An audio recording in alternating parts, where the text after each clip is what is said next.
I wish to welcome everyone to the meeting and officially declare the meeting open at 10:30. Can I remind everybody that Council's ordinary meetings are open to the public and are also recorded and available for viewing after the meeting to provide access to all community members. Attendees in the gallery may be recorded.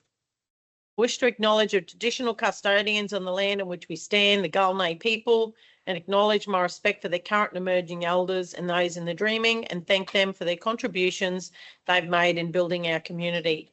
I'd like to welcome Pastor Rob McGarry, Tully Family Church, to conduct the opening prayer. Good morning. Good morning, Thank Teresa. you for coming. Thank you. Thanks for the opportunity to come.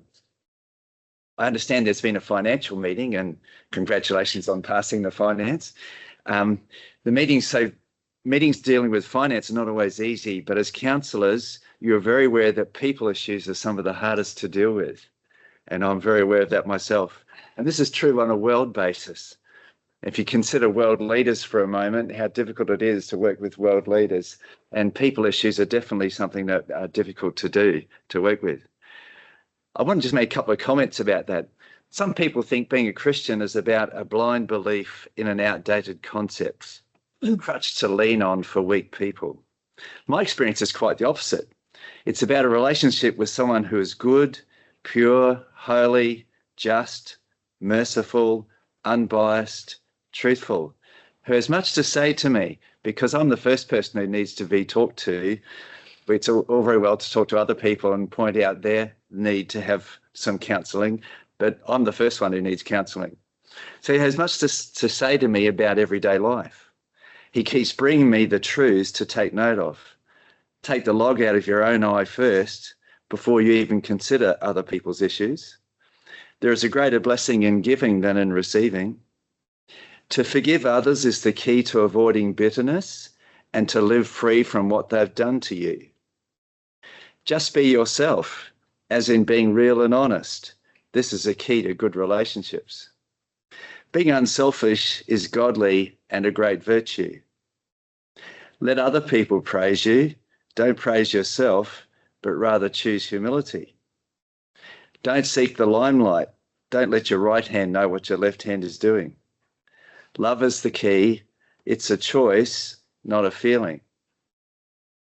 I was at a funeral on Monday, and it was a big funeral. There was probably 300 people there, and there were 5 or 6 speeches. And I was amazed at the profound, heartfelt speeches about this person. And these were men who were 40s who were talking about the person, and they were quite emotional. And it's because this person displayed some of the qualities mentioned above. And one was that they were a very genuine person and would be contacting them regularly, seeing how they were going, very approachable, just the real person. And that makes it so much easier to deal with people. And you know that what you're getting, and you can work with them because they're honest. And these are the things that Jesus came and spoke about, and that's what he tries to counsel me on. Sometimes he's not very successful, but I do my best to try and listen. There's so many truths that Jesus spoke to that directly lead to good living, personal prosperity, and successful relationships.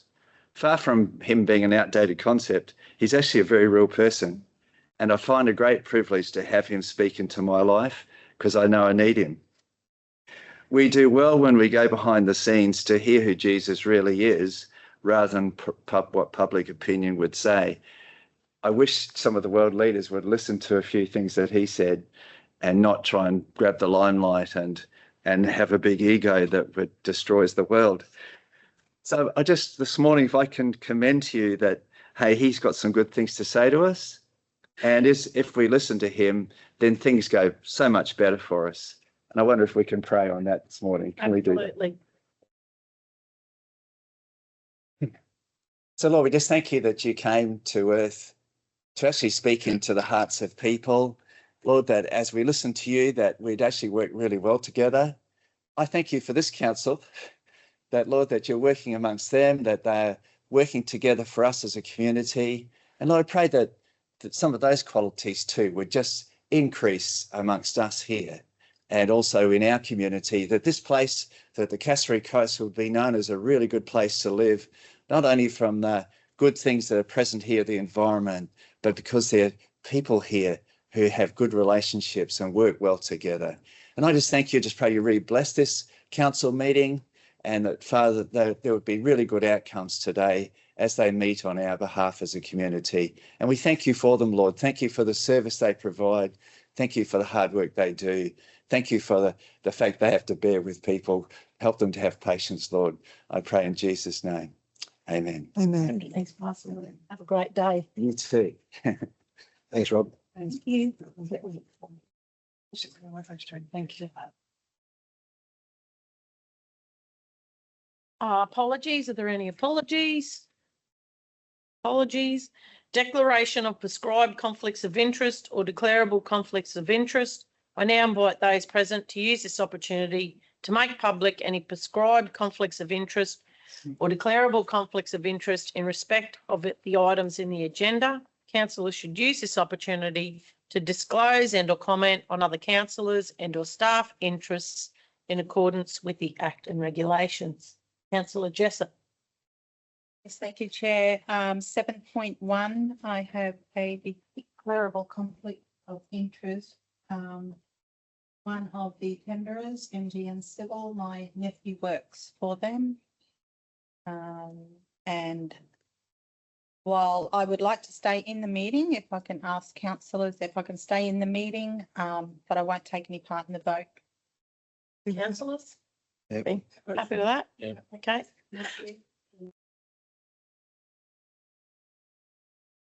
Councillor McLeod? Yeah, I have a declarable conflict of interest in item 5.1, Port of Maruyan Industrial Development Area, draft strategic business case. My godmother is one of the property owners and I will be leaving the room. Thank you, Councillor McLeod. Are there any other interests? Councillor Pervin? Yes, through the chair, I've got a prescribed conflict of interest in item 7.3, infrastructure agreement, Eaton State Trunk Infrastructure Project. I'll be leaving the room. I haven't partaken in any conversations with this item at all. I've also notified yourself and the CEO previously. Oh, sorry, because it involves NQPD, North Queensland Property Developments, who are on my conflict register of interest. Okay, thank you. Any further conflicts or declarations? No. Okay, thank you for that, guys. We move on to item 1.1, minutes of the local government meetings. I now call for a mover and seconder to confirm the meetings of the local government meeting held 28th of May 2026 as true and correct. Happy to move. Thanks. Can I just speak to it, Chair? Councillor Jessup? Yep, sure can. Yeah, just in relation to the SMAC meeting, the Speed Management Advisory Committee. Myself and Hang on. Is that up to that one? oh shit, I'm sorry. That's next, business arising. Here they go again. After that. Sugar, honey, ice and tea. Okay, so we'll go back to that. So we've got a mover and a seconder for the minutes. Yes. Those in favour?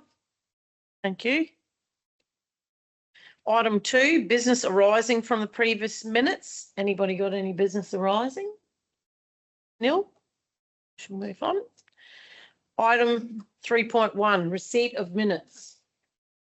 I now call for a mover and seconder to confirm the receipt of the minutes of the following meetings. Traffic Advisory Committee held 13th May 2026. Speed Management Advisory Committee held 13th May 2026. First Nations Peoples Advisory Committee meeting 26th of November 2026. 25. I've said, were they all? That was 25. That one was, Yeah, that's correct. Thank you, Councillor Chewy. And Audit Committee meeting held 10th of June 2026. Happy to move. Happy to move it. Thank you. Yeah, I'll second. Can I speak to it? You can speak to it. Yeah, you can. Yeah, you can. Patient. Go on the right item. All right. Thank you, Chair. So myself, Councillor Littlemore and Councillor Baines are actually on the Traffic Advisory and the Speed Advisory Committee, Speed Management Advisory Committee.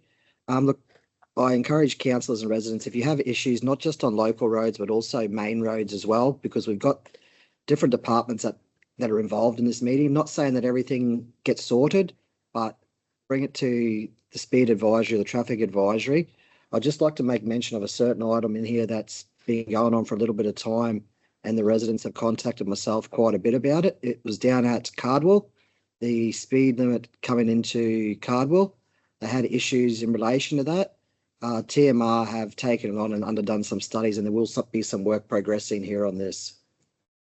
Thank you. Thank you for that update. Councillor Chewy. Thank you through the chair. So councillor Pervin, if people have issues in relation to that, as you discussed, who do they reach out to? The individual councillors? Reach out to individual customer service, and then it'll get put through to Let them know that it is a speed for the speed speed or traffic advisory. Yeah. advisory, just so that there's clarification on what people should do. Thank you. Any further comments? So take it to the vote. Carried, thank you. We move on to item 4.1, 25-26 financial performance report. Morning, how are you? Thank you.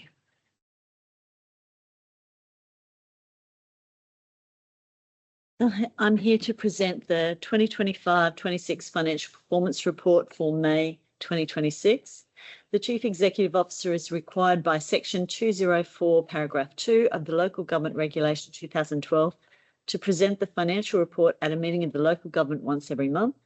The purpose of this report is to promote sound financial management and accountability by presenting Council's financial performance for the year to date versus budget expectations as at the 31st of May 2026.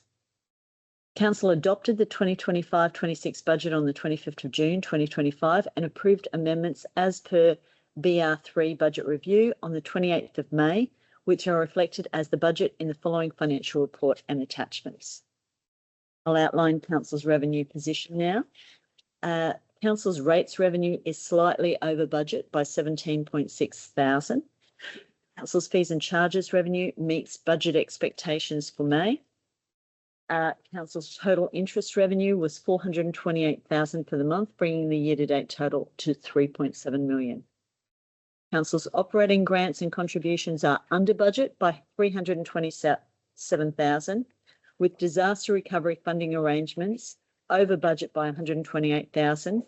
Emergent Works December 2025 event $36,000 over budget, and trainee grant subsidies 46,000 over budget, which are offsetting the community recovery and resilience officers and community recovery rebuild support officers funding being under budget by 430,000 and Works for Queensland being under budget by 75,000. Other revenue is greater than budget by 258,000 for the year, as outlined within this report and also provided to you in prior months. Council's sales and recoverable works revenue is $100,000 under budget year to date, and that's primarily as a result of timing of invoice claims for the road maintenance performance contract work. I'll now provide some further information in relation to Council's expenditure. Total employee expenses exceed the budget by 379,000, primarily as a result of disaster recovery funding arrangements, Emergent Works utilising internal labour and plant resources instead of external contractors, as was originally budgeted. Contract labour is over budget by 164,000 due to the use of contract labour in finance and asset maintenance to backfill vacancies. Council's materials and services is under budget by $1.5 million. Increased costs for fuel and transport contractors as a result of the Middle East conflict are being offset by favourable variances in other areas, being community recovery and resilience officers and community recovery rebuild support officers funding as a result of timing of works, and disaster recovery funding arrangements, Emergent Works December 2025, cost savings in materials and services achieved by utilising internal labour and plant resources instead of external contractors as originally budgeted.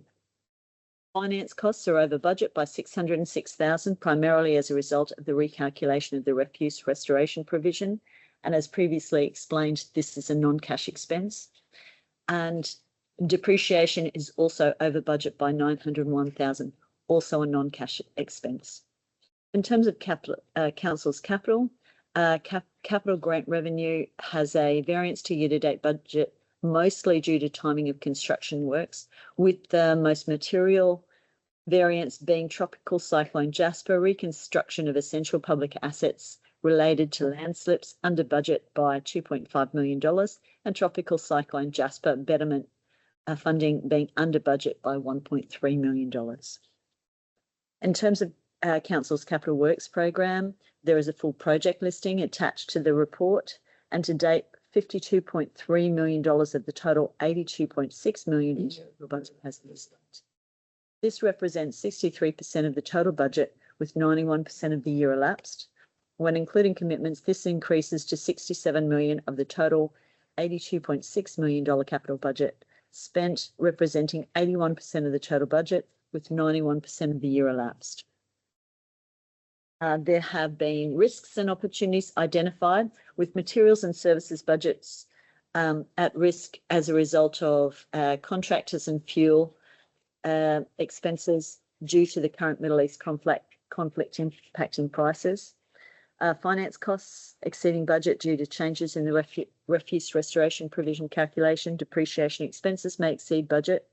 And in terms of opportunities, the amount of the advance payment for the 26-27 federal assistance grant, which is paid in June 2026, may exceed budget.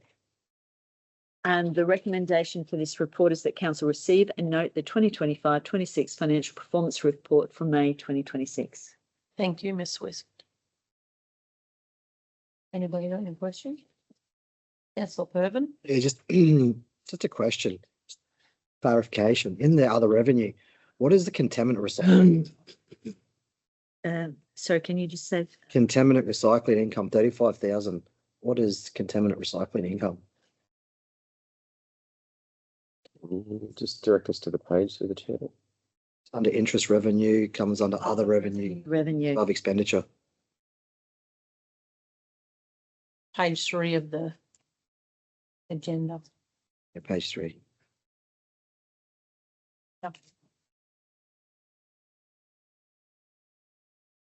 Contaminant recycling income. 35K contaminant recycling income, other revenue. With the chair, I might have to take that on notice. It could be coming through the container the change program, where we collect those containers and there's an income that comes in from those, but I'd have to take that on notice and come back to you. Okay, thank you. Thank you. Also have a question on contract labour. So being over budget by 164,000, I know it's due to some contract labour in finance and asset maintenance to backfill those vacancies. Have we been successful in filling those positions yet, or what's happening in that space? Through the chair, I attended a starters meeting with some new starters yesterday, and certainly that asset maintenance space, some of the new starters we've got out in that Granadilla Road culvert are underway. We have not permanently filled the role in finance that we're seeking to fill, and those expenses or those costs are offset by a $300,000 underspend on our wages and salaries. It states, I guess, the biggest challenge we've had is increase in unemployment. So allowances due to the event that we responded through emergent works and counter disaster operations in January and December last year and January this year, and those will be offset with some of the income that comes in through the DRFA funding that's in the report. Okay, that's good. And the capital carryover, I see a reduction in the capital budget this coming year. So do you think we will make a good part of catching up there, do you think? Yeah, rather than the through the chair, there's been a number of sort of emergent DRFA works that come into that budget, particularly in the infrastructure area.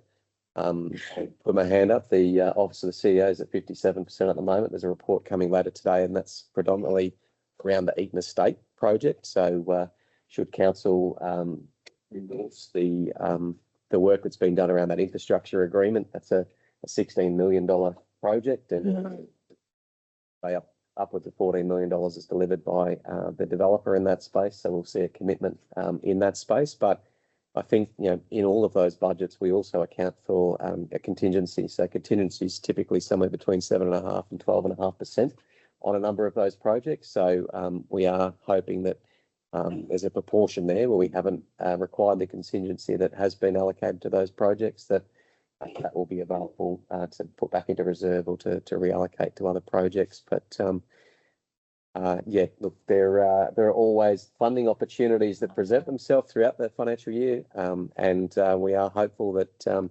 council may be successful in things like the residential activation fund. We've previously been successful with the housing support program, which came mid-year. So, but yeah, we are comfortable. Officers are comfortable that the program can be and will be delivered, and yeah, all of our major projects for this year have been committed. So the works have been designed, the tenders have been put out and awarded, and it's now just a matter of timing of delivery of some of those works with the contractors working in with the wet weather that we have. Very good, thank you. Any further questions? Somebody want to move the report? I'll move. Councillor Jessup, Wait a second. Councillor Chewy. Those in favour? Thank you. And Ms Swift will present the next one. Wow.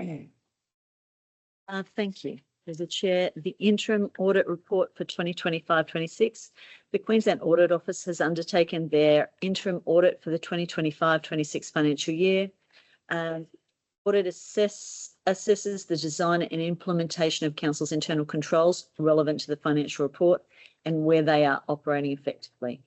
Audit assess the key controls they intend to rely on in auditing Council's financial statements in August of this year. The results from the interim audit, QAO has identified one significant deficiency. No other deficiencies were raised and one other matter was raised. Management have reviewed and implemented control systems in relation to the interim audit. All issues will be reviewed by QAO in detail and retested during the final audit, as I said, commence in August 2026. Council's external auditors undertook that interim audit in April, and the interim audit identified the significant deficiency being must file changes for payroll and accounts payable, which require independent review. Council acknowledges the audit findings and is committed to corrective action.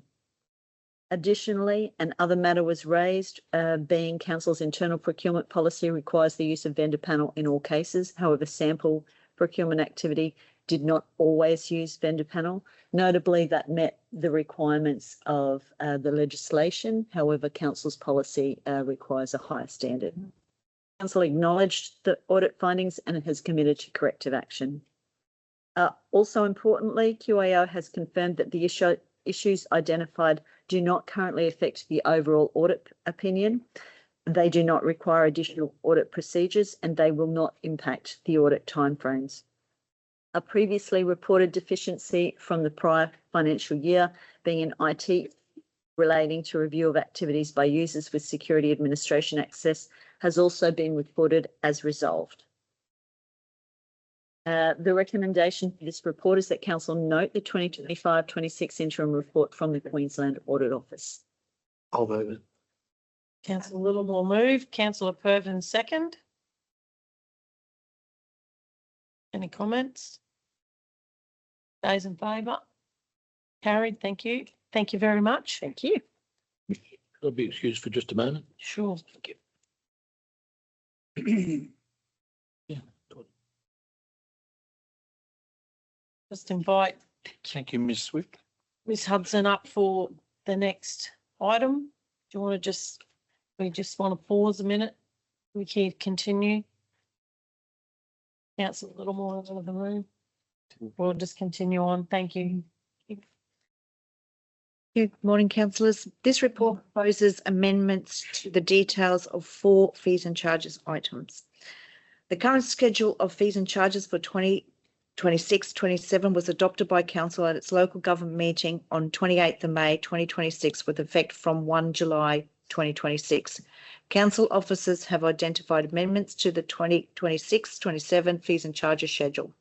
The details of the changes to the individual fees and charges are captured within this report and include A, minor correction in wording to the description of the estimated value of the state waste and recycling waste levy in accordance with the state's guidelines to round down charges.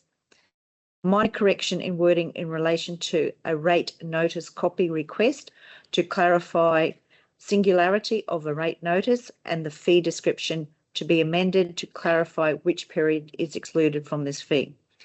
A discrepancy was found within the planning section in C, material change of use for specific development, CCR scheme for the multiple dwelling plus base fee per unit fee rate listed. To maintain a standardised pricing structure, the multiple dwelling plus base fee per unit fee requires an upward adjustment to align with the established per unit fee model.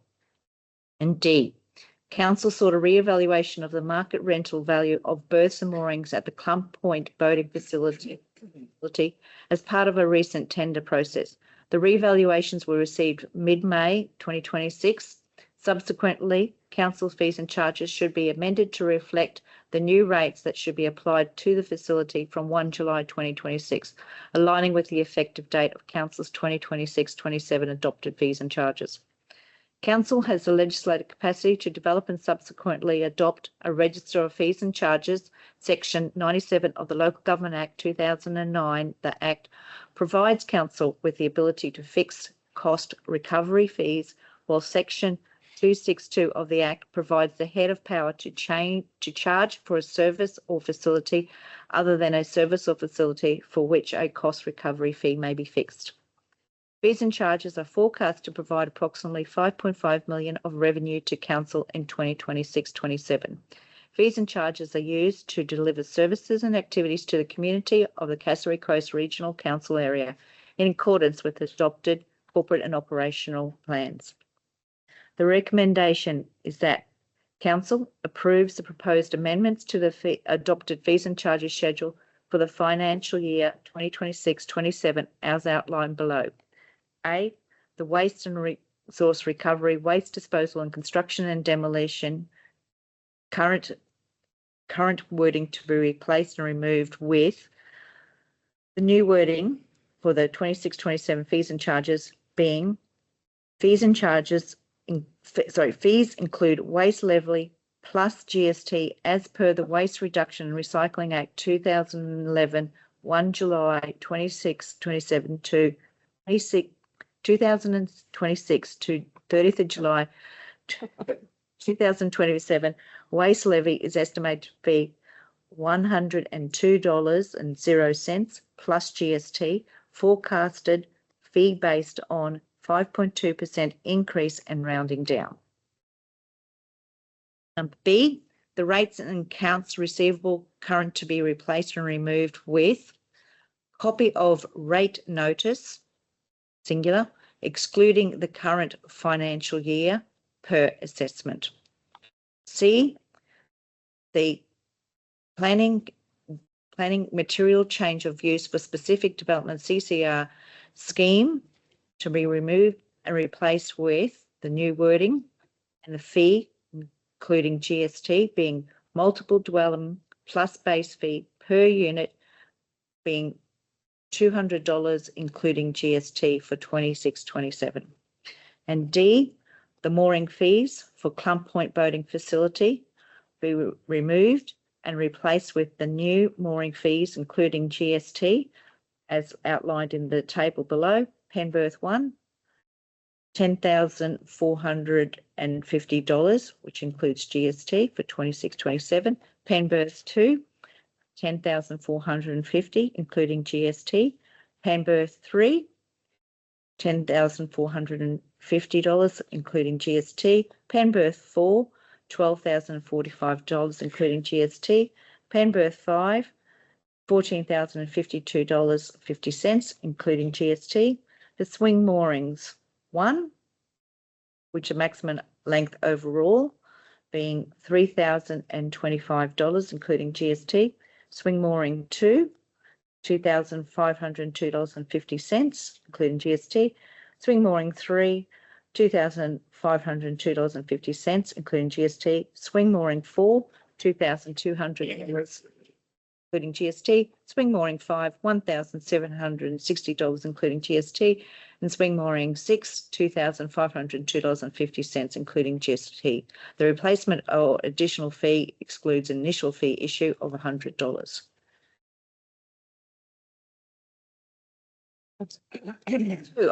To the second recommendation is authorise the Chief Executive Officer or delegate to update and publish the amended fees and charges schedule effective from 1 July 2026 in accordance with Section 97 of the Local Government Act 2009 and other relevant legislation. Thank you. Anybody want to talk to that? Go on, want to move it? Have a second. Councillor Chewy, second. Thank you. Those in favour? No, you're right. All good. 4.4 Cardwell Parking Review. Miss Lampard will present this. Good morning. Morning. Madam Mayor, morning councillors. Morning. Morning, Miss Lamb. How are you? Thank you. Okay, officers have conducted a review of parking issues in Cardwell and have proposed some solutions and treatments. Overall, Cardwell has adequate parking.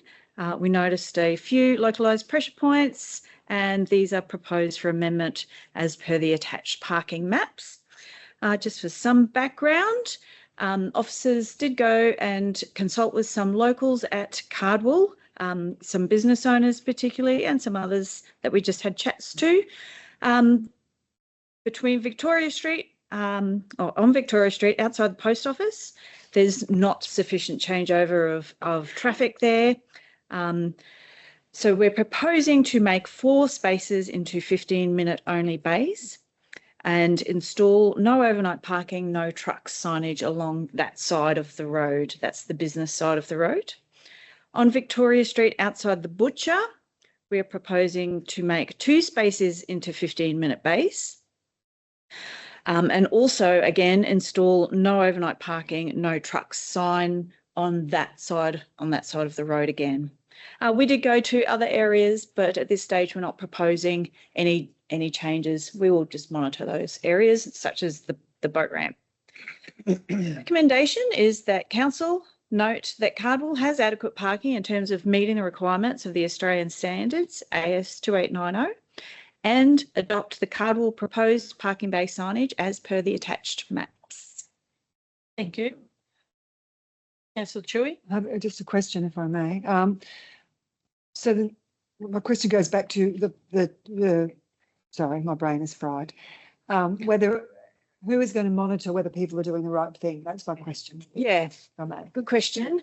We're not down, our local laws team cover a large area. We're not in Cardwell all the time. When we are there, we can monitor a 15-minute bay. That's fairly high turnover, but it won't be every day. It may not be every week. But by installing the signs, it's a proactive measure. Most people do the right thing and obey the signs. So that's what we're targeting. Can community members themselves take inappropriate, I mean, I don't know how they could, I guess the time would be on their camera if they took a photo of the time, because it's very difficult always to do that, but if they can, so that's my question again, can community actually, do they take the photo and then report to council? What would be the process if they felt there was a constant repeat offender? Look, I would suggest we have a chat with them about how they can take appropriate photos, but like you say, they do need to be date stamped, and ideally we would get a picture of the sign. Yes. The vehicle, yeah. But there are certain things we need to tick. But what would they do then? Who do they contact if there is an issue? Do they reach out just customer service? Is that the best way? They can do a snaps and solve or put lodge a customer request online. Through the website? Through the website. That'd be great. Thank you. Councillor Jessup. Yes, thank you, Chair. So this is all about the fact that people aren't moving on. Is there any off-street parking behind any of these buildings? There's behind the butcher, there is an off-street parking area. It's this area. Customers though, or is it? When we were there, it didn't seem to be used by customers, but they certainly can use it. There is an option for. Yeah, and they would have to, they would then have to Going to take longer around to the front. That's what I'm asking. But there's Yes, plenty of there other is. spaces that are more than 15 minutes, so only those Plenty. particular ones, yeah. Yeah, there is. I do believe, I think, am I right in saying behind the post office, there's a dirt area there that people can park in as well? So, I'm pretty sure on the left-hand side there. I Anyway, didn't yeah, know I think so. it's a little more. What, yeah, Dan? Sorry, councillor Baines. Thank you, Chair. And look, just to carry We on. finished? I was just going to say, basically, have these businesses offered off-street parking? I believe so. Particularly the butcher. Yes, please. Okay, thank you. Councillor Baines? Thank you, Chair. Sorry, with your indulgence. Probably an important point to roll out of this, though. And Ms Lambert didn't say that our team is there all the time, but our team is there. Tim is there. There's no predicting when the team's going to be there, No. when the team's not going to be there. The signs are up. People know, they're aware, it's appropriate, you know, just be kind and be mindful. You know, it's very good point. Thank you. Councillor Chewy? Sorry, through the chair again. Should this be approved today, will we be doing more comms and stuff to make people aware that these new things are in place? Through the chair, yes, we can definitely get some. I think we don't want people saying, it's been like this way forever, I didn't know, they just drive in, some people don't even look, they just do what they've always done. So I think to be fair to the public, we need to raise the awareness. Thank you. Councillor Littlemore? Through the chair. Chair, the staff are to be commended on this report. They've engaged with the business owners there. We all know that this has been a problem that has needed some addressing. They've taken an approach that delivers it with more speed rather than less speed. So they haven't gone and, spent a fortune on whiz-bang surveys. They've actually talked to people on the ground, got some common sense stuff. Chair, could I just ask the staff how long this might take to roll out this signage? Are we talking weeks? Are we talking months? Through the chair, I'll send the request directly through to our asset maintenance department. Should it be approved? And look, I'll have to take their advice on how quick that would happen. They're fairly standard signs that are Yeah. available off the shelf or may already be in stock, Yeah. so we can Fantastic. advise the updates. Quick. Chair, can I move the You recommendation? can move, yep. Second to councillor Jessup. I just wanted to make reference back to, we're not trying to chase the truck drivers away either, but there is plenty of other parking available in more areas for that particular use. Yeah, so anyway. So we've got a mover and a seconder. Those in favour? Aaron, thank you. I'm sure they'll be very happy about that. Thank you, Ms Lampard. We'll invite Ms Kerr up to present the next 4.5 policy review. Good morning, how are you? Good morning, everybody. Morning. Another month.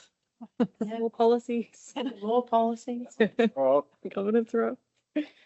Thank you. This month's report on policies before you involves the internal audit policy, the internal audit charter, audit committee charter, and the new ex gratia payments policy. Just quickly, the policies relating to audit were endorsed at the recent audit committee meeting held on the 10th of June. The minutes were previously in today's agenda. And the internal audit policy and charter are to establish an effective and efficient internal audit function that will provide independent, objective assurance and appropriate services designed to add value and improve council's operations. The audit committee charter is to outline the role, responsibilities, composition and operating guidelines of the audit committee. Ex gratia payments policy provides guidance on the circumstances under which council may offer ex gratia payments to individuals, groups or organisations. This policy is a recommendation by the Queensland Audit Office to all Queensland local governments and was published in its report to Parliament tabled on 19th of March 2025, I think that was, titled Local Government 2025. And the Queensland Audit Office's recommendation was that councils implement policies and procedures for determining the appropriateness and defensibility of ex gratia payments, including the transparency in such decision making and the appropriateness of using non-disclosure agreements. So today's recommendation is that council adopt the following policies: internal audit policy, internal audit charter, audit committee charter, and the ex gratia payments policy. Thank you. Councillor Jessup? Happy to move it? Yeah. Councillor Baines? Happy to second, Chair, with a comment that, and probably a comment each time we have these discussions. This is not the sexy stuff within council, but I commend Ms Kerr and the team keeping up to date with all of these policy reviews as they come forward, and keeping ourselves safe and keeping the proper governance as we go forward. So well done. Thank you. And we all talk about policies, but the audit committee makes it very clear. We need to have all of these things in place in order for us to, you know, have our governance where it should be. So 100%. yeah, very good. So we've got a mover and a seconder. Those in favour? Thank you. Thank you very much. 4.6, request for leave. Mr Graffin will present. Thank you, Chair. A fairly simple report. Councillor Trudy Chewy has requested a leave of absence for the period from Friday 24 July to Friday 7 August 2026 inclusive. It's a recommendation that goes with that report, that is that the leave of absence for the period Friday 24 July to Friday 7 August 2026 inclusive be approved. Councillor Jessup. Also. Councillor Pervin second. Those in favour? Carried, thank you. 4.7, disaster recovery funding arrangements, and Mr Graffin will present. Thank you, Chair.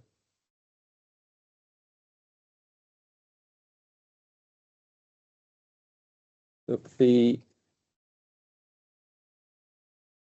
Australian government's announced some proposed reforms to the current disaster recovery funding arrangements through a new disaster recovery funding framework.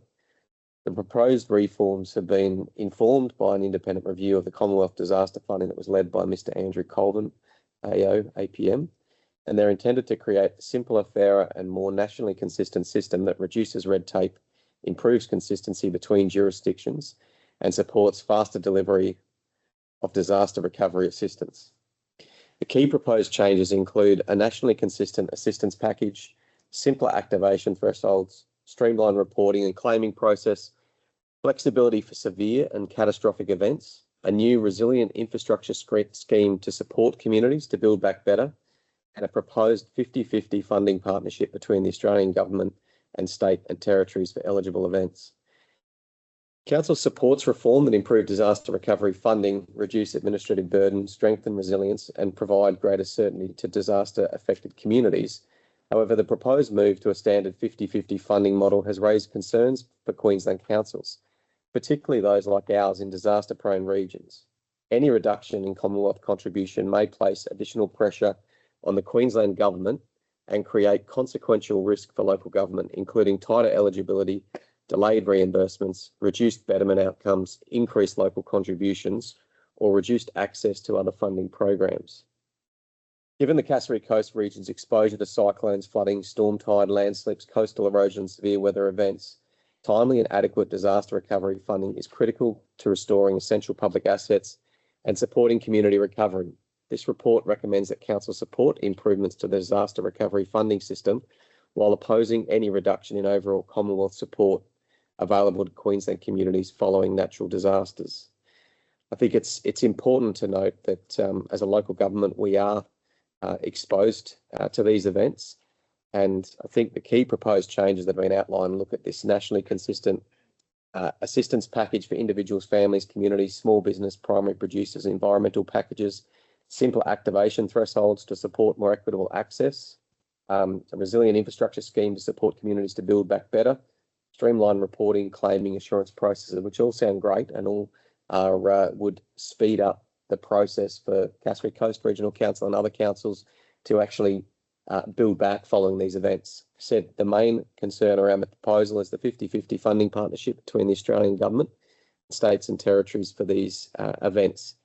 But just to highlight the importance to our council, over the past 4 years, we've been activated under the DRFA for 4 significant events. So we've had the North and Central Queensland monsoon and flooding event. In 22-23, we had Tropical Cyclone Jasper and associated rainfall.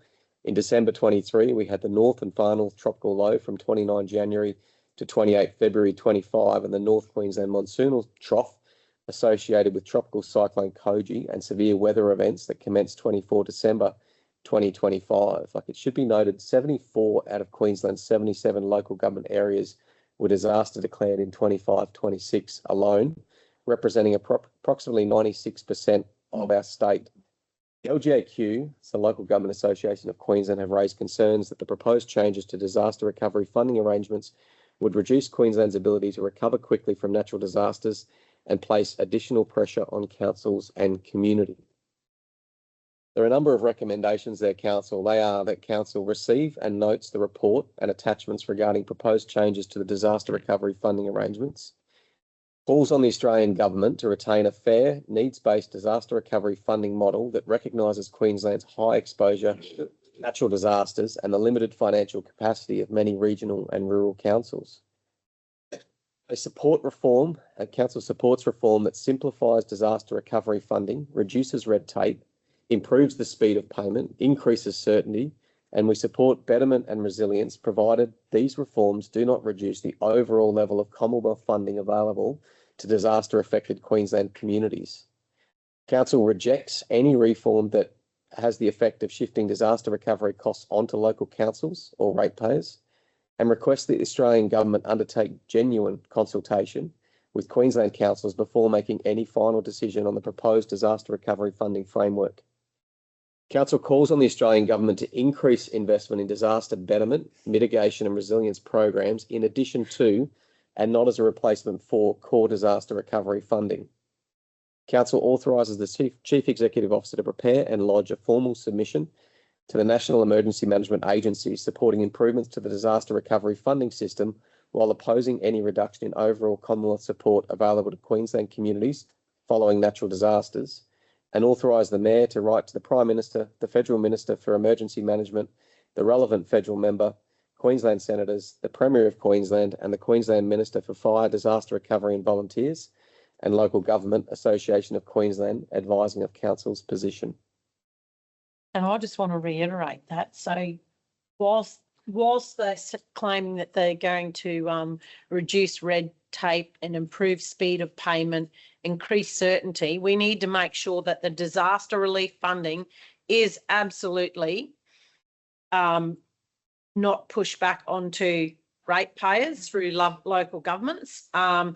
It is critical for local governments to receive this funding, and it's vital for both state and federal governments to continue to support the DRFA. So I just wanted to reiterate that because it's an essential part of where we live.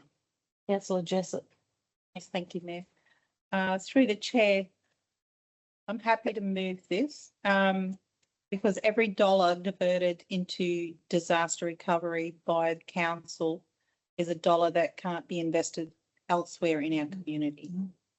So reduced funding support may mean projects take longer to complete, resilience upgrades are delayed and financial pressures increase across all levels of local government. And we have our fair share of disasters, and I think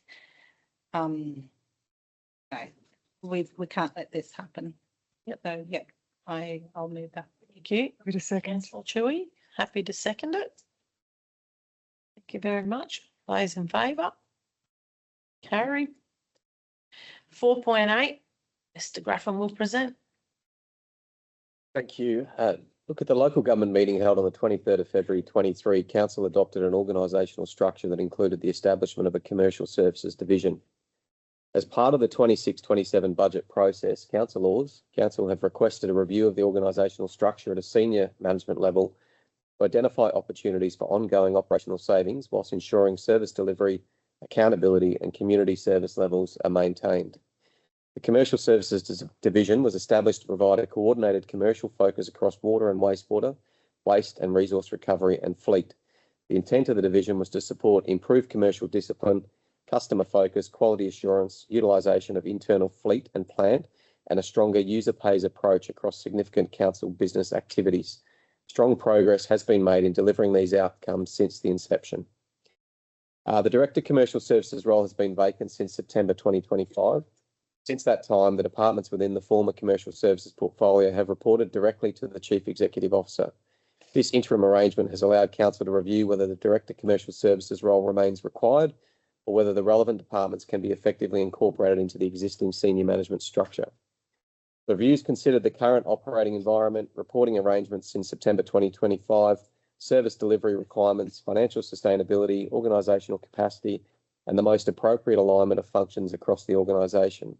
The report recommends the redistribution of the commercial services functions as follows. Water and wastewater is a critical essential service with significant operational, regulatory, financial, and community impact. The service area is responsible for the delivery of safe, reliable and compliant water and wastewater services across the region, together with the planning and delivery of major infrastructure, asset renewal and long-term network sustainability. Given the scale and importance of this service, it is proposed that the manager, water and wastewater, report directly to the Chief Executive Officer. This reporting line will continue executive oversight of one of Council's most significant business and essential service areas, whilst maintaining direct visibility of service performance, compliance, capital delivery, financial sustainability and customer outcomes. Fleet provides an essential internal corporate service across the organisation, supporting the delivery of Council's operations through the provision, maintenance and utilisation of light fleet, small plant, heavy plant and specialised equipment. Council's fleet and plant are critical in the delivery of core services, including our roads, parks and gardens, waste, water and wastewater, disaster response, facilities, construction maintenance and field-based regulatory activities. The fleet function operates as an internal service provider with costs recovered from business units across Council through internal plant and fleet charging arrangements. This requires a strong focus on financial management, utilisation, whole of life costs, replacement planning, procurement, maintenance, scheduling and value for money. It's proposed that the manager of fleet report to the Director of Corporate and Community Services. This alignment reflects the corporate service nature of the function and will support continued focus on internal service delivery, cost recovery, asset utilisation, procurement, financial sustainability and the effective management of Council's fleet, small plant and heavy equipment. Waste and resource recovery has a strong operational, environmental, regulatory and community-facing element. The service area is closely aligned with environmental management, regulatory compliance, circular economy principles, resource recovery, landfill management, illegal dumping response, waste education and community behaviour change. It's proposed that the manager of waste and resource recovery report to the Director of Development and Environment. This alignment recognises the natural synergies between the waste management, environmental protection, planning, regulation and community education.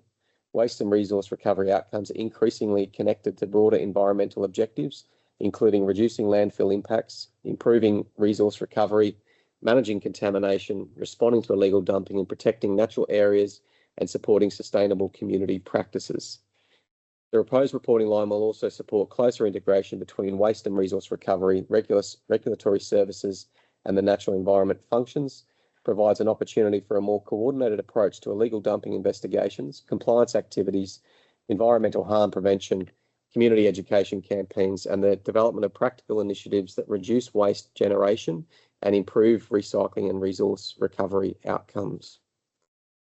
There is a recommendation there that Council note the financial implications outlined in the report, approve the disestablishment of the Director Commercial Services position, number 20076, adopt the organisational structure for the Cassowary Coast Regional Council as detailed in Attachment 2, effective 1 July 2026. Note that consultation will continue with relevant employees regarding the amended reporting lines and any associated changes to position descriptions, delegations or administrative arrangements. And 5, authorise the Chief Executive Officer to make minor administrative changes to delegations, sub-delegations, position descriptions, organisational charts and policies as required to implement the amended structure. Happy to take any questions. Councillor Baines has moved. I've got more of a statement than a question, but I'd have to say that this is council being brave again and relating back to the scorecard and community commentary that we're always top heavy. Well, here we are disestablishing a director role and redistributing that into redistributing the delegations to other departments that we already have engaged. And I think that's a pretty smart and brave move on behalf of council. So thank you. Councillor Jessup. Thank you, Chair. I'll second the motion. I'm really happy about this in a way because this brings together a lot closer Councillor Baines' portfolio in environment and waste and resource recovery, where they do cross over quite often. So I'm really happy, and I think this is a closer working regulatory thing as well. So yeah, happy to second that. Thank you. Any further comments? Through the chair, just if I could add to that, I guess the process and since that role was established in 2023, water and wastewater area has made significant progress, particularly catching up on renewal, securing additional grant funding to renew water infrastructure that doesn't put an impost on our ratepayers. The recently adopted water security strategy, it is well positioned now to move forward in a good direction. Waste and resource recovery, that user pays model, the funding model now is a lot more aligned. There's new waste collection curbside contracts in place. As is water. Recycling has been implemented, and the strategy is going out for community consultation. So certainly the value of that role and getting these departments and structure has to always be agile. We need to keep looking for where there are opportunities, and I'll put that recommendation on the now motion. Innovative word again. Okay, so go to the vote. Those in favour? Carried, thank you. Just like to be excused. I know, thank you. No worries. Move on to planning services. I'll invite Mr. Horton and Mr. Jones up. And through the chair, I will be leaving for this item, which I declared earlier. Thank you, Councillor McLeod.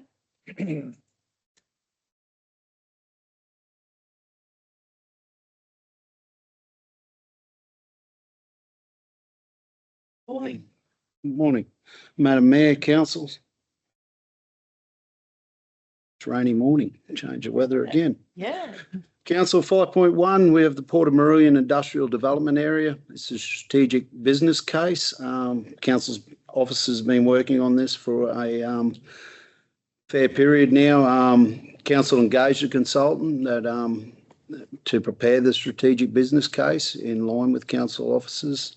To assess the viability of establishing a new industrial development area located northwest of the current Port of Maruyan precinct. So as we understand it, Port of Maruyan, we have the port precinct there, which currently takes in the sugar sheds and the wharf and those areas. We've got their recreational boating area there and so forth.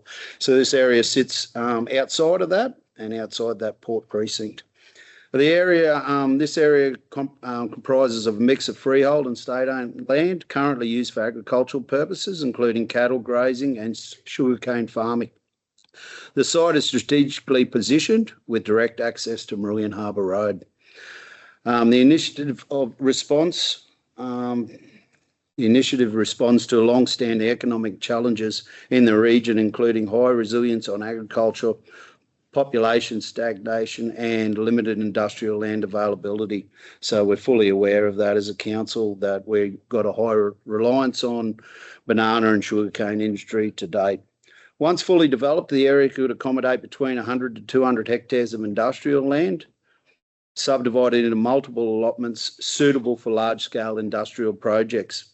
Extensive stakeholder engagement was undertaken to inform the business case, including consultations with government agencies, industry leaders and regional businesses. Council officers have engaged with the affected property owners through written correspondence and meetings to make them aware of the project and potential future impacts on their properties. The project was funded by the state government through the local government grants and subsidy program and Silica Resources Australia and Council. Council, it is a large report. I hope everyone's been through it and looked at it. So the business case leads in and provides, those benefits on what we've got, the options of the hybrid proposals around a PDA type arrangement with state government and so forth, if we go down that track, but that's been highlighted in there.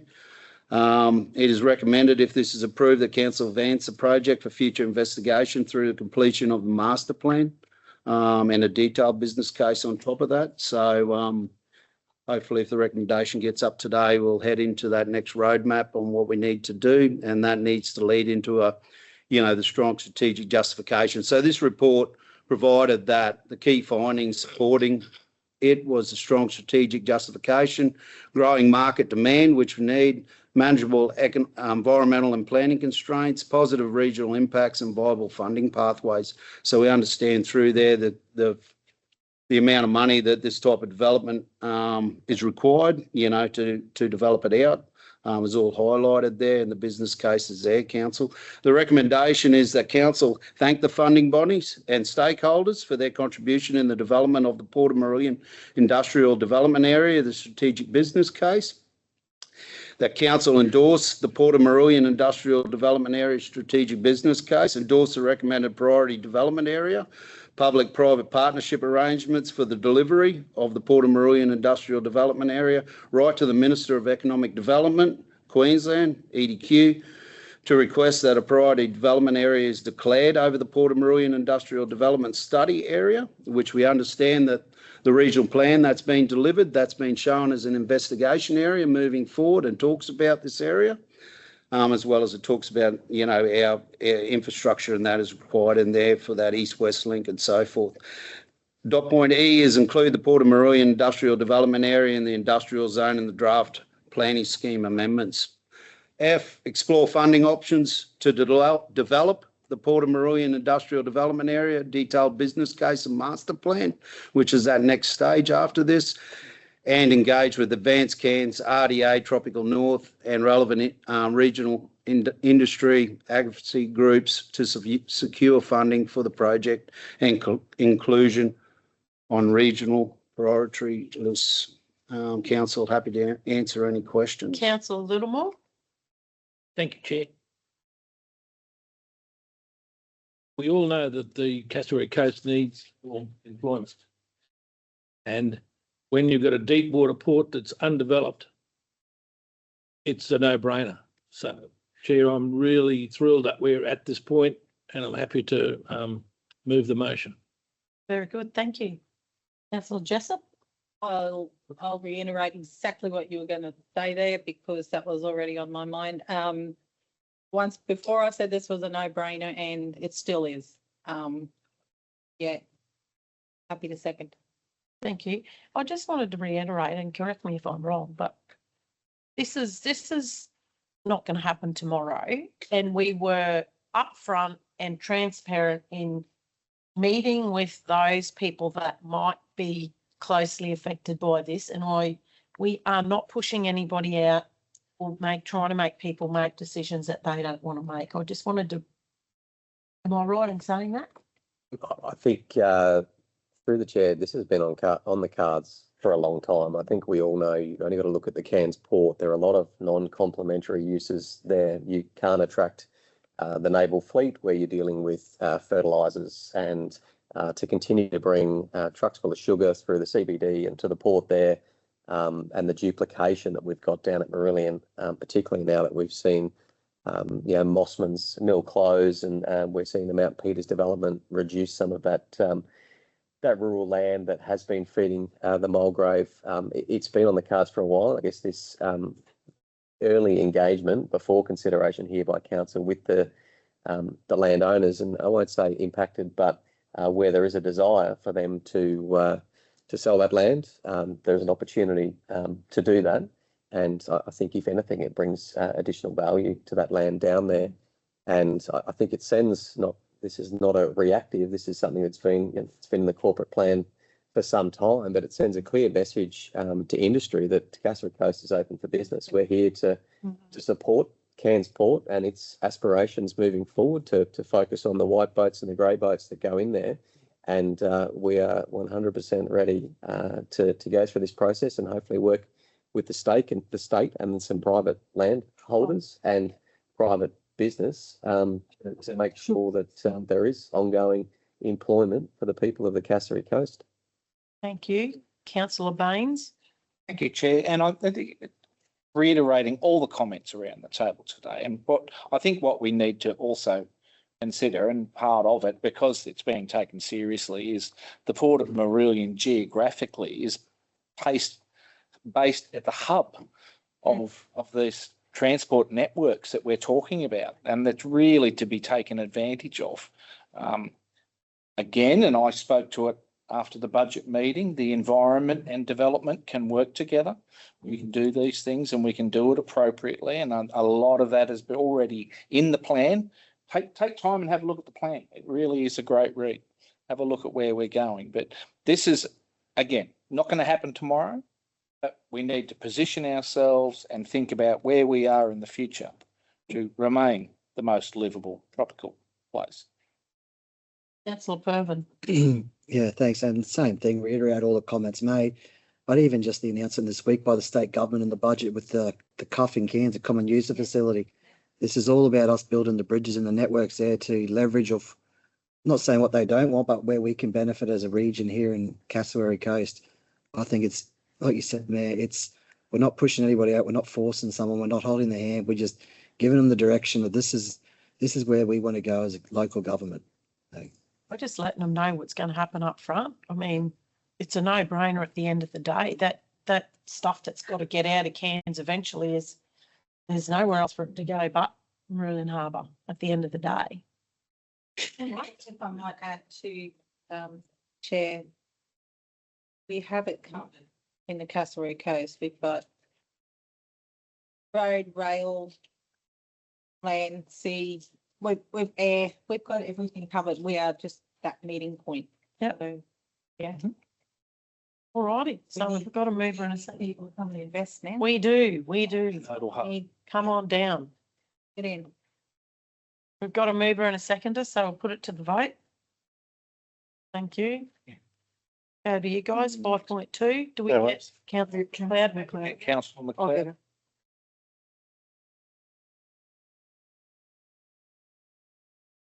it. Excuse me.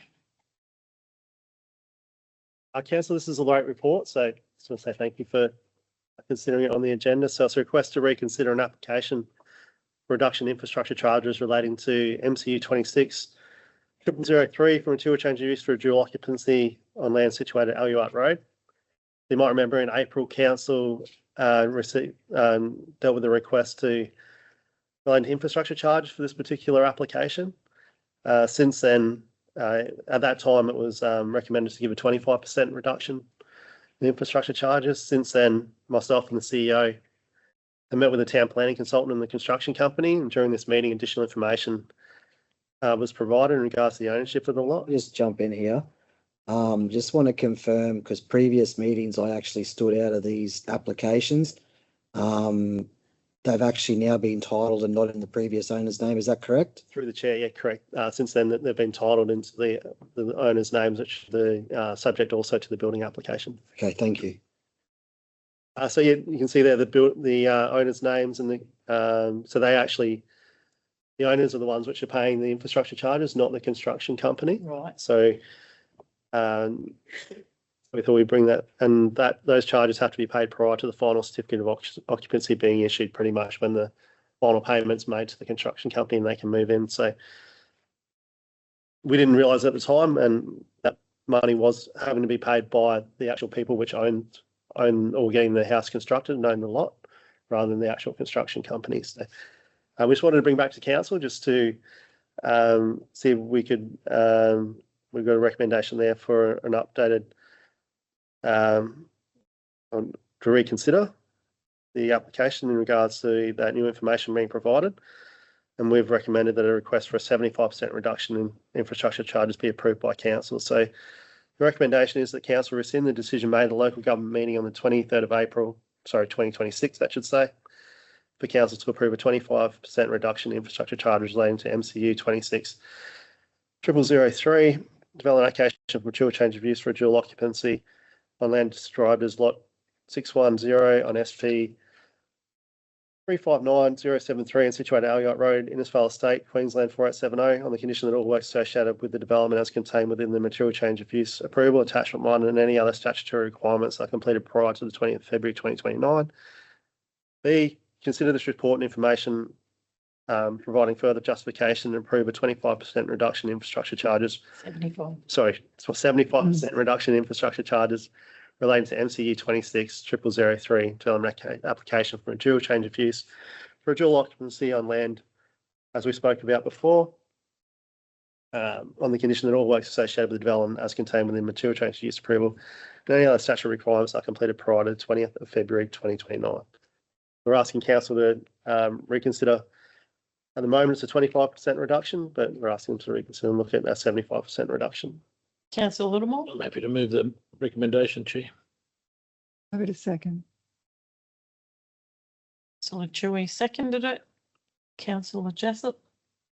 So through the chair, so the original application was put in by the company, is that correct? Correct. And that's the issue was we. Has never put in an application. No, so the owners, so the original application was put in by the consultant, actually on behalf of the building company, not the actual owners of the land. So it looked like the building company were the ones getting the discount and the reduction rather than the people which are building stuff. But I just wanted to be clear on that. Yeah, through the chair, the reason that officers are bringing these back is there was new information that was provided. We have view portion, which makes it very clear that the infrastructure charges are, it's not a benefit to the building company or to the consultant. It's a benefit to the owner of the land that is undertaking the development. So we thought with that new information at hand, it was worth bringing these back just to make sure that council's position on that didn't change. Officer's position is certainly to provide some consistency, which was that 75%, which had been provided to other applications in the same council meeting. And hence why that's coming back today. And that's only because the reason provided for the 25%, not the consistent 75%, was this applicant has previously and now understanding that it's a new applicant and those infrastructure charges would be paid by the applicant. We thought that these items were worth bringing back to council to consider. Through the chair, noting that there is an item which has a new incentives policy on the agenda today as well that will provide greater clarity as well moving forward. So that doesn't, would say we don't have a repeat. Very good. Yeah, and through the chair, I'd just like to say too that this one is considered under the old policy. Whatever happens from today, council looking at the new policy will. So the new application is still within that time frame anyway. Yeah, correct. So we've got a mover and a seconder. Those in favour? Carried. Thank you. 5.3. Council, this next one's exactly the same. It just applies to another property a couple of doors up. Essentially, it's the same issue that we spoke about previously with the previous agenda item. Okay, can I move the recommendation then? Yes, you can. Through the chair, just note that change in age to 2026 instead of 2016. My bad. Cut and paste what's going on there. Sorted. Yeah. We've got a mover. Yeah, I did. Seconded. Yeah. Those in favour? Thank you. 5.4. Next one, 5.4, council, is an application for reduction in infrastructure charges relating to MCU 26 0025, mature change of dual occupancy on land described lot 609 SP 359053, situated at 37 Elliott Road, Innisfail Estate. So this one, we had a request for 100% reduction in infrastructure charges. We've reviewed the requests in light of the previous council meeting, also with the policy and the other agenda items and the recommendations that were made previously. And we're recommending that a 75% reduction in infrastructure charges is made for this particular application. This one wasn't an application where we've had to go back and speak to the construction company. But however, during those discussions that Andrew and I did have, that they raised this one as a potential new application that was coming in before us, and for consistency, that's why we've recommended 75%. And through the Councillor McLeod. Sorry, through the chair, because I didn't get a chance to speak to the last one. Sorry. Just want to note that it wasn't against land or anything like that. It was about the dual occupancy. Yeah. And it was about the amount in that, and that is at previous meetings. I'm looking here and there's like another, is that 3 on Elliott Road now? I'm happy for the infrastructure charge, but I just want to clarify that, a lot in one particular. And is there provisions that we're doing moving forward that it's not just going to be Dual occupancy. dual occupancies throughout the whole, you know, I mean, like dual occupancy is great.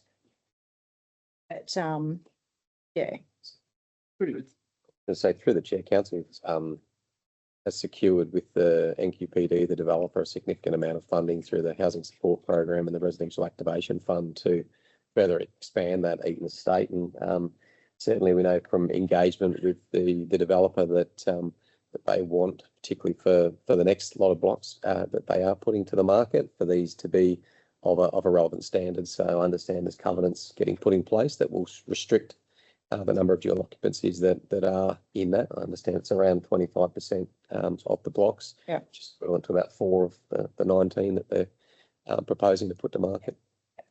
okay, thank you. Good point. It is just worth noting as part of the residential activation fund that that would extinguish some of those infrastructure charges for properties there. Effectively, we've got grant funding, so council doesn't and wouldn't double dip on that and charge infrastructure charges where grant funding is covering the upgrades to that infrastructure for that development. And through the chair, this should be the last report. Hopefully. The one for the, you know, this current policy, if the new policy is adopted. So Perfect. there. Which is good because, anyway, we'll talk to that later. Yes, councillor. I was just going to reiterate, it's an important point. Residents have been concerned about the number of dual occupancies just through a strip, but there are controls in place. There's talk of covenants coming forward from the developers, so might be good information for us to share with the residents in the area as we move forward. Through the chair, I just want to talk about that a little bit about uses. You know, we're dealing with a use. We're not dealing with people that own that house. No. We're not dealing with those. When we're dealing with planning, we're looking at a use approval. So that use is going onto the ground. Does it meet the planning scheme or does it not? Not that subdivision's 13 and certain people are buying. That's got nothing to do with how we make a decision on these applications. 3 and 13 lots or 4 and 13 lots is not that much intense development within an area. When you look at the state government's approach and what they're trying to get out of housing, especially in Brisbane and all these other areas, they're trying to get people to do secondary dwellings in the back of their property. Secondary dwellings is really not much different to a dwelling, to a dual occ. Yeah. Council. Your dual occ just has more probably of frontage. We have a couple in the Oasis estate, which you wouldn't even know that a unit, you know, dwelling and a secondary dwelling, they're all under the one roof. No one would even know that it's not, you know, it's that use at the current time because of the way the design's been done. So dual occ, but, you know, as we talk later within the new policy, you know, we're trying to seek, you know, larger type of unit developments and those types of things to increase people coming into the area and using our footpaths and all those types of aspects and our schools and so forth. So, yeah, I just wanted to highlight that. Yeah, thank you. That's good. Councillor Littlemore, I'd like to move the recommendation, Chair. thank you. Second. Councillor Pervin, second. Those in favour? Carried, thank you. 5.5. Thanks, Council. So material change of use for an intensive animal industry, 2,000 chickens for egg laying on land described as Lot 1 NR 3194 and situated at 768 Jubilee Road, Eaton, Queensland. So Council is received an application. The proposed development seeks to establish an intensive animal husbandry on the site, which allows for up to 2,000 chickens for egg laying. The chickens will be housed in an open shed with an adjacent fenced area. The number of employees on the site associated with the business will be limited to 2 persons who reside at the premises. Traffic associated with the proposal will consist of a truck delivering feed and supplies approximately once a week. The development application was impact accessible and therefore required public notification. A total of 6 submissions were received by council during the notification period, primarily around odour, noise, stormwater impacts, also heavy vehicle impacts as well. The proposed development has been conditioned to provide adequate noise attenuation, odour attenuation, waste storage and removal to minimise any detrimental effect on the amenity of the area. There's also some vegetative buffers there which exist, council, between the roadway and the proposed shed area and the chook run. The nearest resident is approximately 180 to 200 metres away when you look at it from measuring it across from Jubilee Road, and also the prevailing breezes go southeasterly, which then pushes it onto the Johnson River and away from the neighbouring residential estates. Council, we're recommending the development permit be issued for the application, subject to conditions in attachment 1. Thank you. More comments than anything, but this did go to Zara and Detsy? Through the chair, no, it didn't require a referral to the state government, given where it is. However, the operations of that chook farm will be governed by FoodSafe Queensland and the various other mechanisms which do come in when you're looking at intensive animal husbandry. Okay, and currently it already does have chickens there doing the same job, right? Yeah, through the chair, there's about 200 chickens at the moment, free range, and we're yet to receive complaints about the current operations on the site. And I must ask, because it's on the news everywhere, about the chicken virus and how that may be managed in that particular location. Who would be responsible for that? Through the chair, as part of the FoodSafe Queensland and the Okay. state government approvals, they'd be managed through those provisions, and They'll be all over checks and that. balances will be inspections will have to occur. I did go out there and take a look for myself, and I did happen to go to the closest neighbouring property and spoke to those people. I didn't speak to everybody in the street, but I did speak to the closest one, and they were actually supportive of it. So I just wanted to put that forward that I did actually go out there. Thank you. Sorry, just very quickly through the chair, just in cases like that, are inspections happened regularly, or do they get inspected when somebody has lodged a complaint or an issue? Does that make sense? Through the chair, the governing body will inspect that. Just randomly? Yeah, they'll go there with the owners and inspect that. But Okay. if we get complaints and those types of things, yes, then we'd act and go there as well. Thank you. Through the chair, and as we know, with this bird flu, I suppose, if anyone does see anything, all that, we put out a post there about the emergency animal disease hotline and those phone numbers and so forth. So people should have a look at that. I suppose it's not only chickens, it's cassowaries, emus, It's all those birds, types of isn't it? things. So, you know what I mean? So our area should understand that. And if they do see anything of that, they should contact those hotlines and provide that information. Councillor McLeod? Sorry. Through the chair, I'm happy to move this. This is a great drive for our local and economy. I know there was an egg shortage for quite a while, so with a few extra chickens on board, I know the Cassowary Coast region won't be short of eggs if it ever happens again. So, I'm happy to move. A second.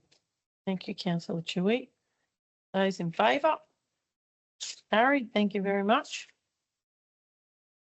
5.6, development incentives. Yes, Council, with the development incentives reduction infrastructure charges policy. So the purpose of this report is to obtain council's approval for an extension of the scheme with amendments.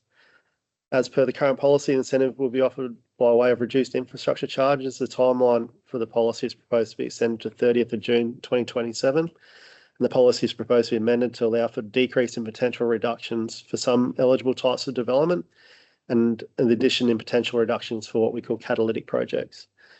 The proposed amendments will still seek to target sustainable growth through employment creating and attracting developments. However, other than potential reduction for other eligible developments with less tangible region-wide benefits are proposed to be scaled back incrementally.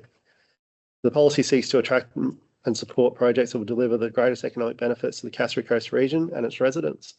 So, Council, reading through that, we've taken out all the development incentives in regards to environmental management, conservation and rural lands, with the exception of land which has recently been zoned into other areas in the Far North Queensland Regional Plan, which will then be rezoned when we look at the new planning scheme amendment. We've also cut reconfiguration of a lots down to 50%. They were currently at 100%, and we've also cut duplexes down to 50%. What we've tried to focus on is other areas where the employment generators, so your industrial developments, your multiple dwellings, also things like hotels, resort developments if they come to town.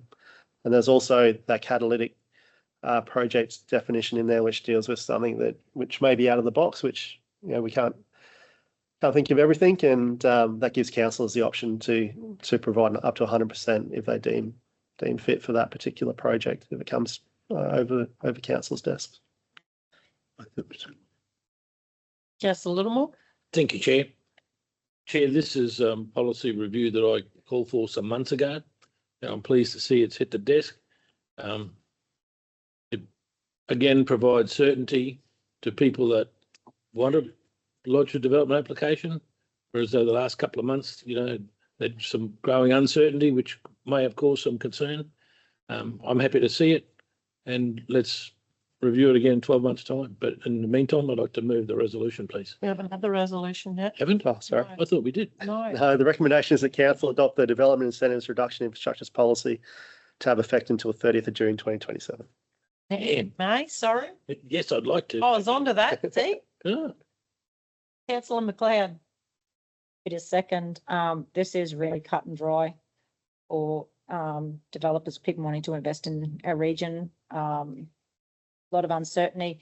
The catalytic development, any of those will come back to council. So it's not saying we're waving hands, but this is a policy we've shopped together with the great work that you guys have done. So yeah, very, very good to see this coming. I agree. It takes the guesswork out of anything anymore. People that are coming here know exactly what they can be up for, and it aligns with what we spoke about in relation to having industry types go into the right areas without discrepancies and uncertainty from neighbours and things like that. So I think it's it's pretty black and white, but I think it fits the bill. Councillor Baines. I think it's a great, thank you, Chair. It's a great ongoing iteration of this policy, which has been going on in varying forms since 2012. Oh, yeah. 14, since 2014. And it's great to see. And as development is increasing within our region and confidence is building, it's a very sensible approach to take this. You're right,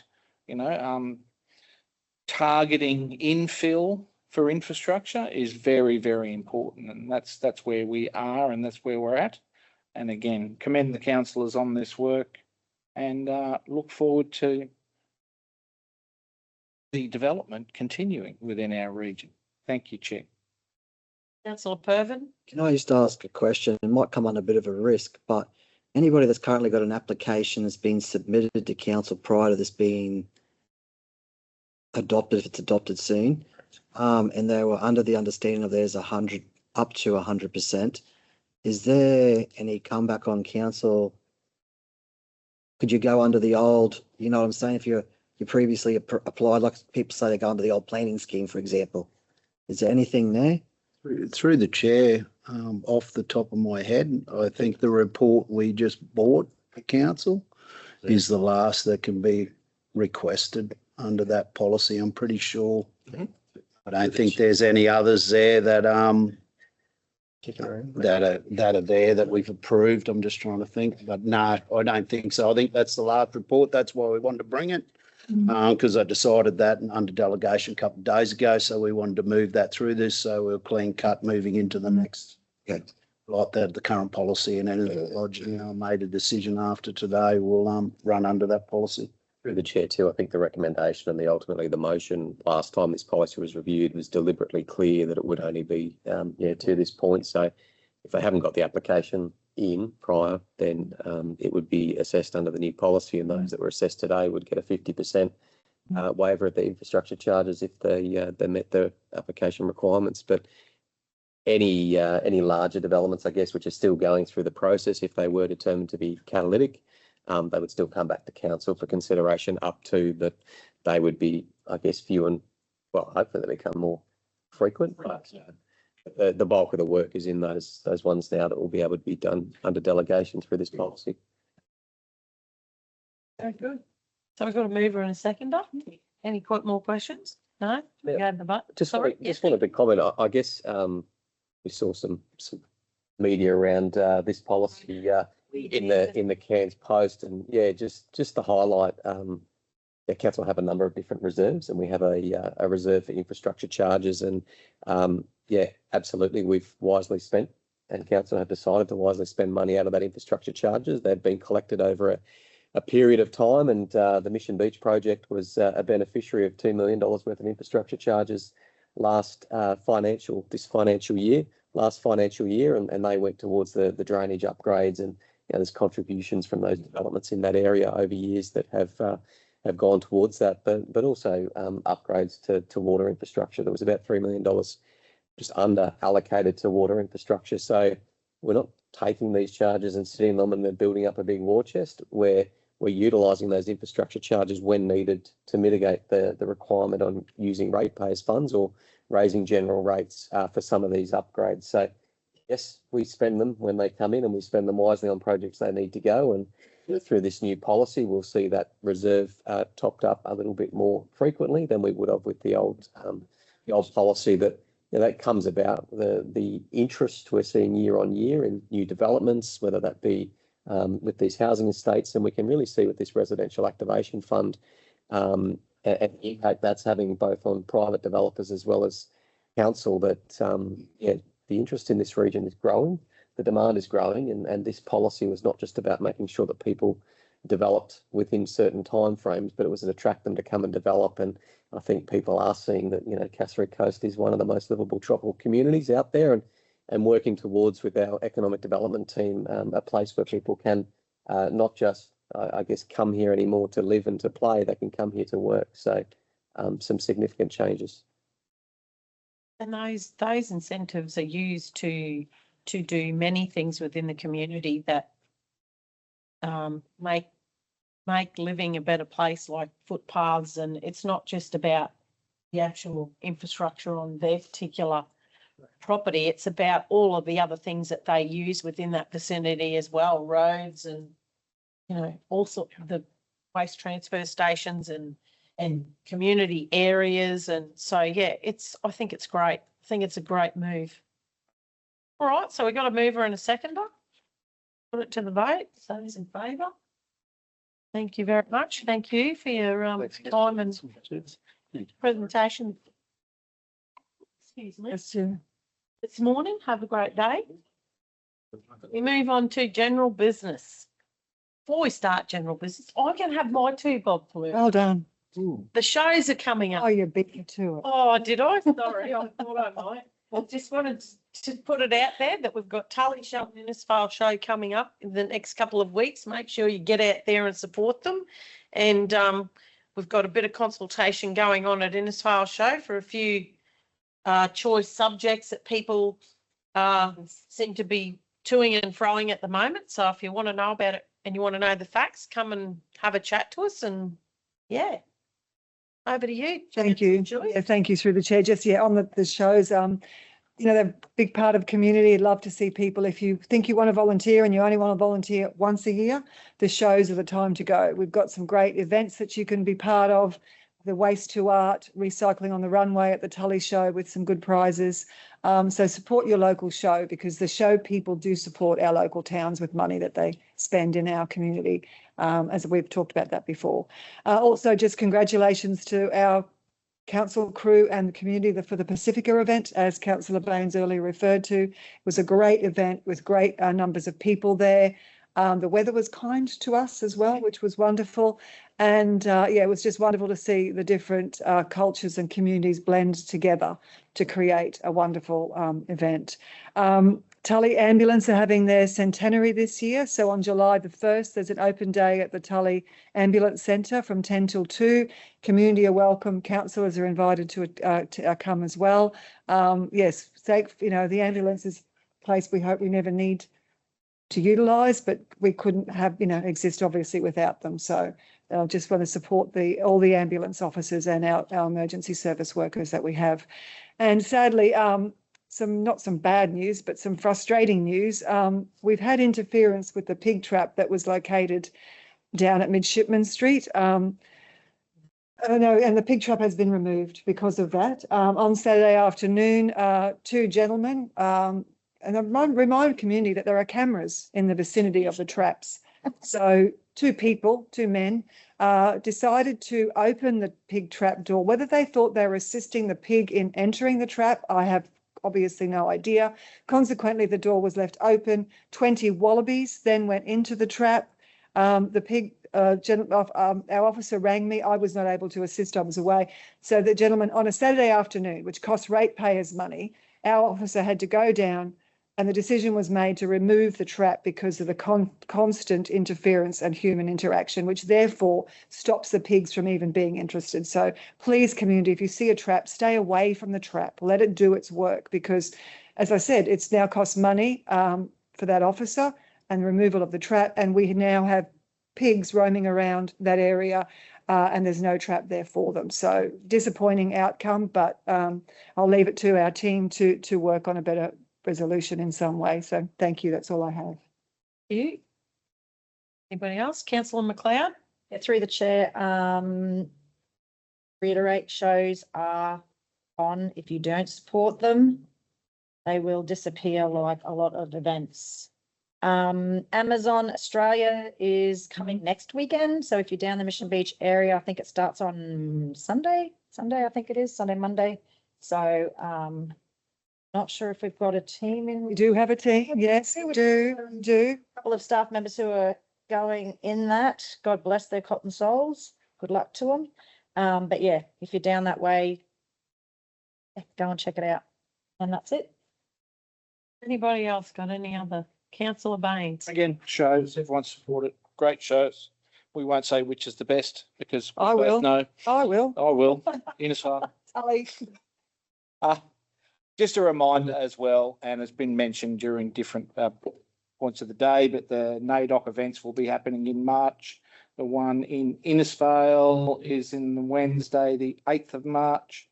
8th of March? 8th of The March July. is happening on the 8th The of March July. is in July, on the 8th of July. There are other events happening across the region. Please keep an eye on your calendars. Help support our traditional custodians. Thank you. Thank you. Councillor Jessup? Doesn't really leave much for me, but I'll just. Innisfail. NAIDOC for with Thank you as well. They're at the 15th of July, not March. Yes. Because Super Southern Schools at Jumbin. So go onto their Facebook page and have a look and get all the details you need. You can possibly register or just turn up. I'm not really sure. So it's going to be a really great day down there for them. Thank you. I just like to take a minute to thank all of my fellow councillors, the CEO, and all of the staff at Cassowary Coast Regional Council in helping us prepare and present our budget earlier today. It's a big body of work. It takes many, many hours of going over things and re-going over things and lots of debate. And I think that we've done the best for our community. So I'd just like to thank you all on that. Now we will move. Oh, sorry. One thing. Mr. CEO, just a question. There's been a lot of angst in the community about Warina Lakes, the building. Would you be able to just inform the community what we're currently doing with that? It's still at the consultation. There's been no decision. Just to give people out there a bit of an understanding. Through the chair, I think council continues to put updates on our Your Say page and encourage people to go there for the most current updates. Absolutely. No decision has been made. Council are in receipt of an engineer's report that has highlighted some structural concerns around the building there in that short to medium term, which the council is looking at the moment. But yeah, that process of consultation is open. The Innisfail show will be an opportunity for people to come and engage face to face as well. But the online engagement is still open. This is an opportunity, to inform the process and inform the decision of council. Unfortunately, like most things, assets do come to an end of life at some stage, and some assets, they need to either be significantly renewed, or potentially sometimes it's more cost effective to gain the thoughts of the community and to build something that both looks back on the history and the investment of individuals over time to that facility, but provides something modern that meets the current community needs and provides an extended life for those facilities. So yeah, absolutely, there is no decision made. Council are purely going out to consult with the community to get a better understanding of the future of that facility. It's certainly, I don't think in that consultation there's an option there that says there is no facility at Marina Lakes. It's just what are the uses and what would it look like? Sorry. And so further to that, I would direct people to the page because there's a really good fact sheet on there that points out a lot of the reasoning and a lot of the questions and the actual facts behind what is actually happening. Councillor McLeod. Sorry, further to that, don't just read the headlines. If you want to read the whole thing, and that's the whole point, is that there is all the reasonings are there. I know people only get a snippet and we are trying our best to try and get the main message in the first few parts, but anything we put out that has your interest, read the entire script that's in there, because it has a lot of more detail than just, what you're assuming it's all about. Yes. And sorry, and as you've said, Innisfail people, this is your time to have your opinion. So, take the opportunity that there will be a booth there, fill out the form, let people know what you think, because we need to know. Decisions have to be made, and we need communities in our investment and thought process on those decision making as well. So I encourage everybody who does care to let people know, let council know what you think. And likewise, they need to know, but we need to know how they're feeling, but they need to know the facts. That's exactly happening. Like a lot of people just go out there and make up whatever story they like or run with the headlines or whatever. So this is why I say go in and read what's actually there to understand how this come about. So yes, anyway, nothing is forever. If everybody's done, we'll move on and proceed now to our closed session.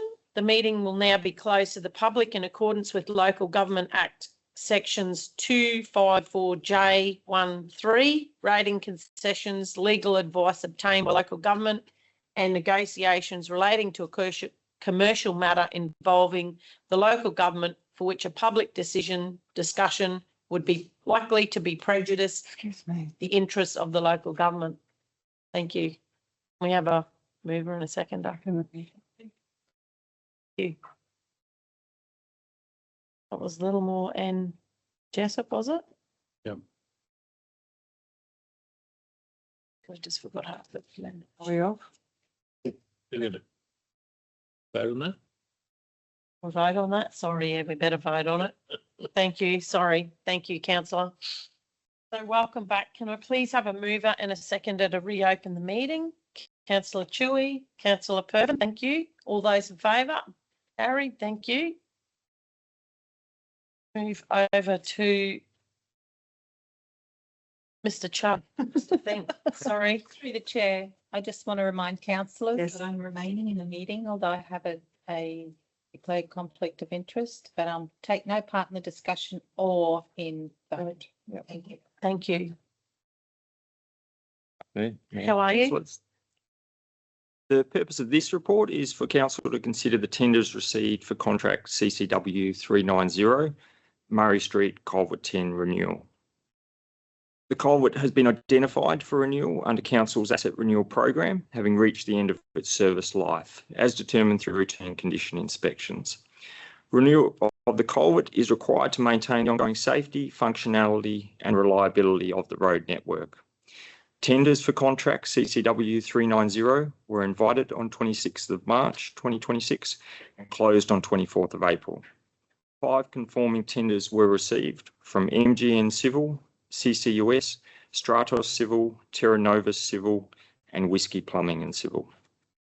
Following a comprehensive evaluation of both price and non-price criteria, including delivery methodology, contractor resources, demonstrated experience and capability, and local content commitments, Stratos Civil achieved the highest overall score and is recommended for award of the contract.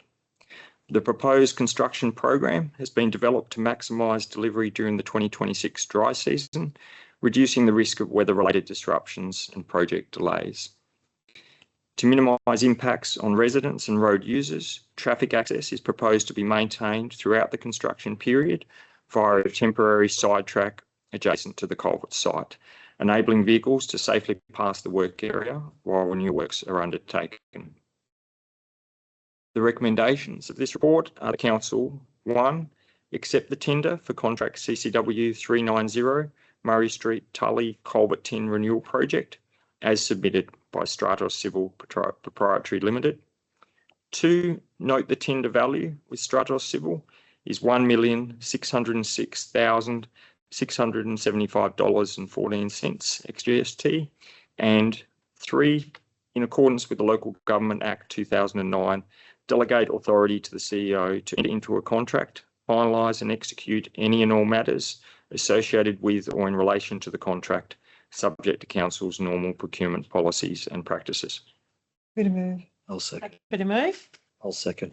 Councillor Chui moved it. Councillor Bevan seconded it. I just want to make comment to say this has been a long time coming, and I understand that it's been quite a large body of work to work out what was going to be done here, but I'll be happy to see it done. But I would just there again say to the general public, once this gets started, that your patience will be required, yes, with the traffic management, and yeah, it'll take a while, but when it's done, it's done. So just remain calm and Carry on. keep your shirt on. Okay, so we got a mover and a seconder. Those in favour? Carried, thank you.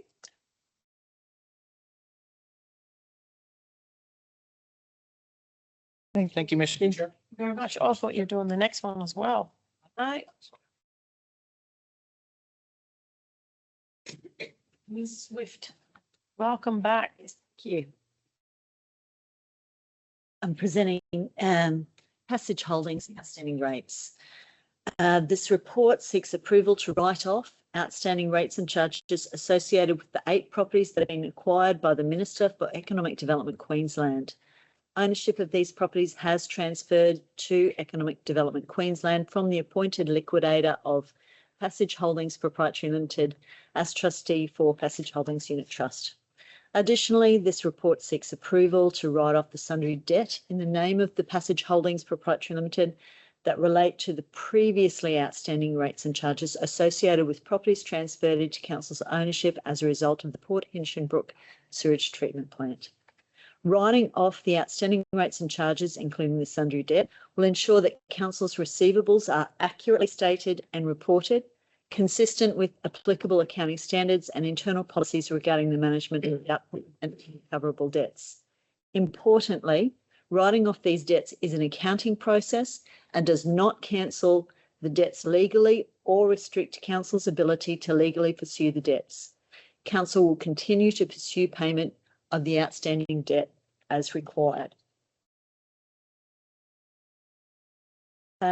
Overall, there is a financial impact of this write-off of an unfavourable variance of approximately $3.6 million, which will show in the 25-26 financial accounts.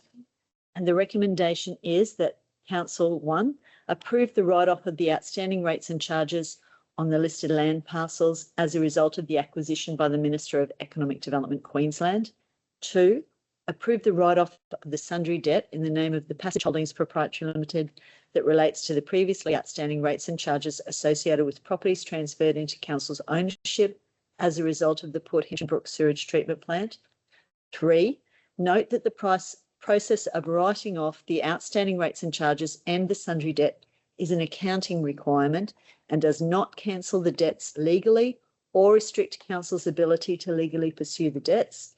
And 4, note as a secured creditor, Council will continue to pursue payment of the debt through the appropriate legal mechanisms. Councillor McLeod. Happy to move. Councillor McLeod moved. Councillor Jessup. I'll second that. This is just a requirement that we need to do for accounting, and it's a write-off and not a waiver, so, yeah.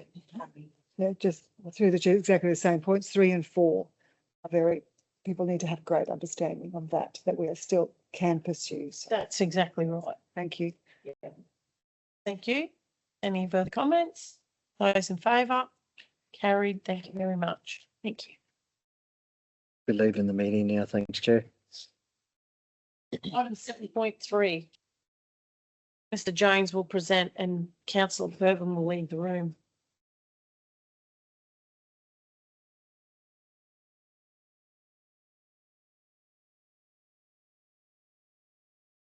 Council, so infrastructure agreement, Eaton Estate projects. As you're aware, Council secured external funding through the Commonwealth Government's Housing Support Program and Queensland Government's Residential Activation Fund to deliver trunk infrastructure required to support Eaton Estate development and future residential growth in Innisfail.